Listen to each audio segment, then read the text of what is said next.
আসসালামু আলাইকুম। Doctor Sajia Afrin, chief consultant, derma care clinic. কেমন আছেন সবাই? বর্তমান সময়ের ভীষণ পীড়াদায়ক একটি পরিস্থিতি নিয়ে আপনাদের সাথে কথা বলব বলে হাজির হলাম।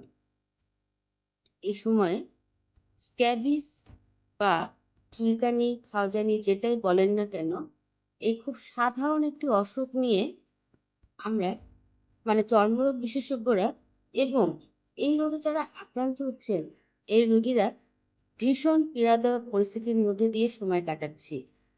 কারণ এই রোগ এখন আর সহজে ভালো করা যাচ্ছে না এবং যারা এই রোগে আক্রান্ত হচ্ছেন তারা দিনের পর দিন ভীষণভাবে ভুগছেন। আর সেজন্যই সচেতনতা বৃদ্ধির জন্যই আপনাদের কাছে আজ আমার আসা। একটা সময় ছিল, এটা ছিল সবচেয়ে সাধারণ একটি অসুখ, যেটা খুব সহজেই সেরে যেত বা ডায়াগনোসিস করাটাও ডাক্তারদের জন্য খুব বেশি ঝামেলার কিছু ছিল না। কিন্তু বর্তমান সময়ে রোগটি ভীষণ মারাত্মক আকার ধারণ করেছে এবং যে সহজ চিকিৎসার মাধ্যমে আমরা রোগী ভালো করতে পারতাম, সেটি আর সম্ভব হচ্ছে না। যে কারণে সারা দেশব্যাপী আমাদের জনসচেতনতা বৃদ্ধি করতে হবে এবং আমরা প্রত্যেককে যদি পারিবারিকভাবে থেকে শুরু করি, যেমন আমি আমার পরিবারে, আপনি আপনার পরিবারে যদি কারো এ ধরনের সমস্যা দেখতে পাই, ধরেন আপনার বাসায় যিনি আপনার কাজে সাহায্য করছেন বা আপনার গাড়ির ড্রাইভার, যে কোনো কেউ, এবং আপনার নিজের ফ্যামিলিতে যারা আছেন, কারো যদি আপনি কোনো এ ধরনের সমস্যা দেখতে পান, সাথে সাথে চিকিৎসার ব্যবস্থা করা এবং এই সচেতনতা বৃদ্ধি করা যে ওই পরিবারের সবাই একই সাথে একই দিনে চিকিৎসা নিচ্ছেন।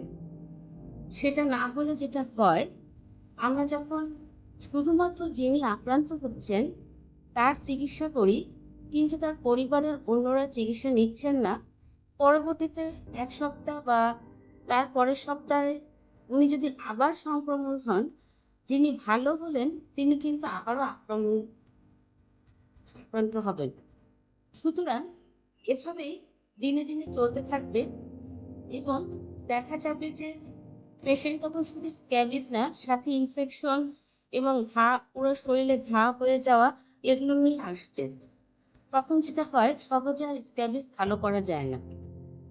এই সচেতনতাটা বৃদ্ধি করা যে যখনই আমরা কোনো কাউকে দেখব যে এ ধরনের রোগ হচ্ছে, তাকে এবং নিজেও যদি আক্রান্ত হই, সাথে সাথে কোনো চর্মরোগ বিশেষজ্ঞের পরামর্শ নিব এবং ডাক্তারের পরামর্শ অনুসারে পুরো পরিবার একই সাথে চিকিৎসা নিব এবং চেষ্টা করব ডাক্তার যে পদ্ধতি বলে দিচ্ছেন, মানে পুরো শরীরে ওষুধটা মাখানো, ২৪ ঘন্টা ওষুধটা লাগায় রাখা এবং পরবর্তী সপ্তাহে আবার লাগানো, যে যে নিয়ম ডাক্তার বলে দিচ্ছেন সবকিছু অবশ্যই অবশ্যই মেনে চলা এবং পরিষ্কার কাপড়-চোপড় পরা, নিয়মিত হাত ধোয়া।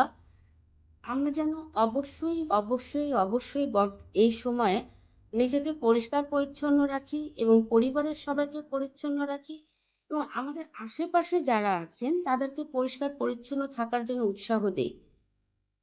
আমি, আমার পরিবার, আমার হাসপাতালে আমার সাথে যারা কাজ করেন এবং